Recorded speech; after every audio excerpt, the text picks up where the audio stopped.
মাসুদ। বিগত 12 ডিসেম্বর ওসমান হাদির নামে যে ব্যক্তির হত্যা মামলা আসামি আমাকে করা হয়েছে, আসলে আমি এই মামলার সাথে এই ওসমান হাদির যে হত্যা, এই হত্যার সাথে আমি কোনোভাবে প্রত্যক্ষ বা পরোক্ষভাবে জড়িত না। এটা পুরোটা একটা মিথ্যা বানোয়াট একটা নিউজ বা যেটাই বলেন আসামি আমাকে করা হয়েছে। করার পিছনে বেশ কিছু কারণ আছে, কারণ আমি তার প্রচারণায় ছিলাম। আমি তার অফিস বলেন, আড্ডাখানা বলেন, যেটাই বলেন আমি সেখানে ছিলাম। সেখানে থাকার পিছনে মূল কারণটা হলো, আপনারা জানেন যে আমি অ্যাপেল সফট আইটি নামে একটা প্রতিষ্ঠানের মালিক।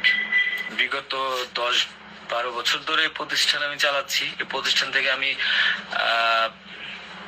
প্রায় 20-30 কোটি টাকার কাজ করেছি, উইদাউট তদবির, সুপারিশ ছাড়াই।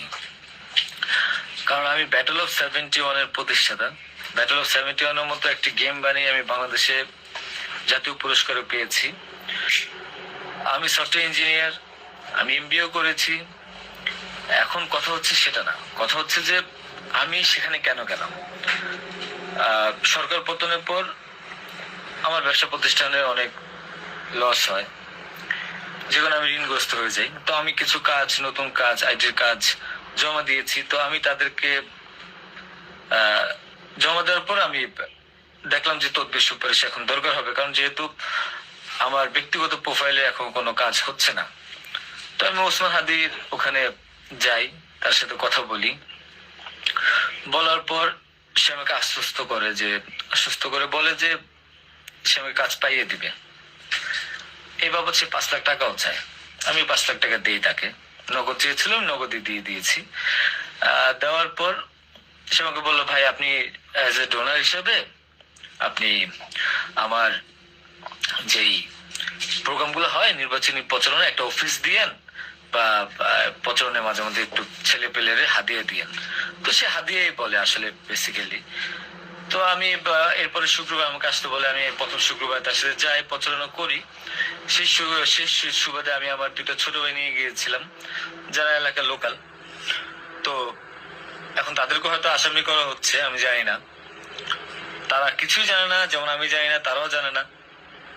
তো তারপর তাকে আমি 5,000 টাকা দিই। তার সাথে যে ছেলেটা আছে জাবের, তাকে জিজ্ঞাসা করলে জানতে পারবেন, সবার সামনে আমি দিয়েছি, এবং হাদিয়া হিসেবে সে খুব হাসি মুখে এটা গ্রহণ করেছিল। তারপর ওই দিনের খাওয়া দাওয়া শেষ, প্রোগ্রাম শেষ, আমরা চলে আসি।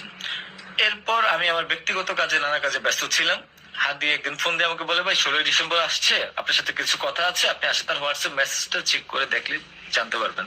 আমি কিন্তু তার নেক্সট শুক্রবার দিন, মানে আমি বৃহস্পতিবার দিন আমি কিন্তু যাইনি। সে আমাকে ফোন দিয়ে নিয়েছিল যে আপনি আসেন, এসে আপনি দেখেন যে আপনার সাথে কিছু কথা আছে, আপনার কাজটার বিষয়ে কিছু কথা আছে, আর আমাদের 16 ডিসেম্বর প্রোগ্রামে আপনি একটু হেল্প লাগবে। তো আমি যাই। সাথে আমার বেসিক্যালি আমি বাইক চালাতে পারি না, সেজন্য আমার যে বাইক, সে বাইকের একজন চালক ছিল, ওটা আমার খুব ক্লোজ ছোট ভাই, আমার খুব স্নেহের, আলমগীর। এবং তাকে নিয়ে যাই সাথে করে। যাওয়ার পরে তার সাথে আমি, পতাকা হবে 35 ইঞ্চি, 40 ইঞ্চি, 18 ইঞ্চি, এগুলো জাবেরকে জিজ্ঞাসা করলে পাবেন, তার সাথে লোক, তাদের সবাই যারা ছিল ওই সিসি ক্যামেরা যাদেরকে যাচ্ছে সবাইকে জিজ্ঞাসা করতে পারেন।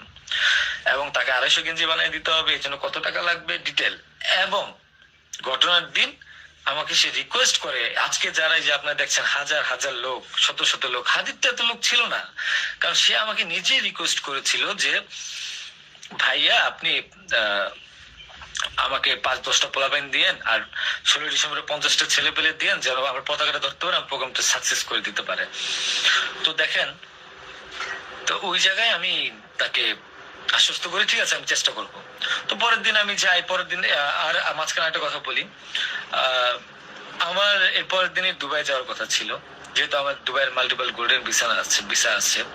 আমি এর আগেও দুবাই গিয়েছিলাম। তো আমার একটা কাজে দুবাইয়ের কিছু প্রোডাক্ট কেনার কথা ছিল। তো আমার টিকিটটা আমি ওই দিন ক্যান্সেল করাই, যেহেতু সে রিকোয়েস্ট করেছে, পিছায় দিই। তো সে বাবদে যেহেতু 10টা বাজে প্রোগ্রাম, তো আমি ভোরবেলায় বের হই, আলমগীর আমার বাসায় ছিল।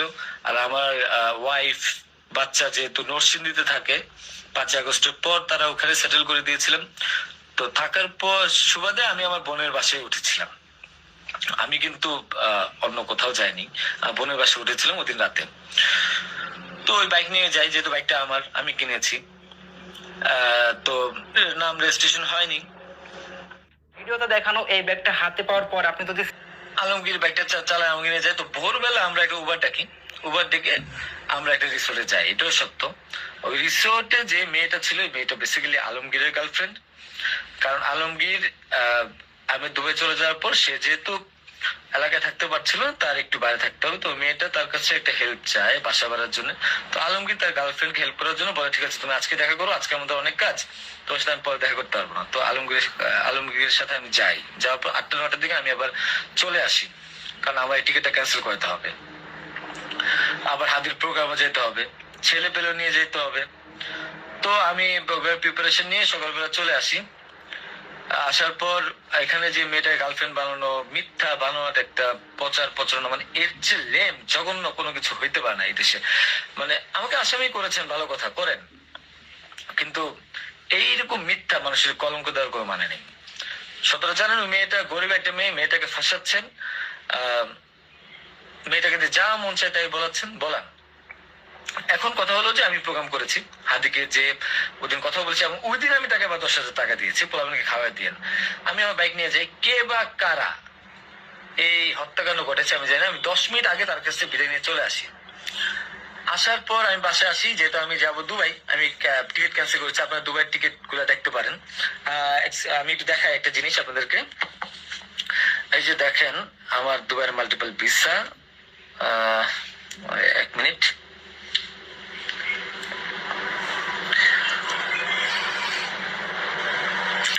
এই যে দেখেন আমার দুবাইয়ের মাল্টিপল ভিসা। হ্যাঁ, ওকে।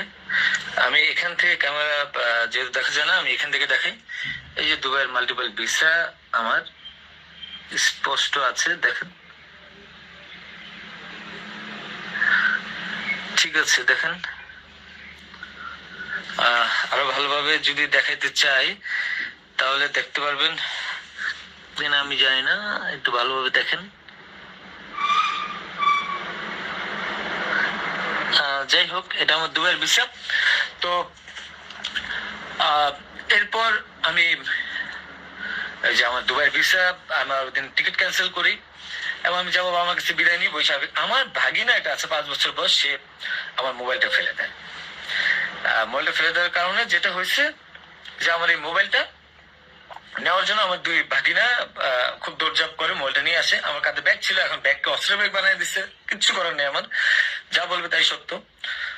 আর আমার বাইকের নাম্বার প্লেট চেঞ্জ করে নাম্বার ম্যানহোল থেকে উদ্ধার করা, আমার বাবা 2বার ব্রেন স্ট্রোক করছে, তাকে দিয়ে উদ্ধার করানো, এটা কোন নাটক আমি জানি না। তো তারপর এই তো বাইক উদ্ধার দেখলাম, এগুলা দেখলাম, এরপর আমি বিদায় নিয়ে চলে আসি।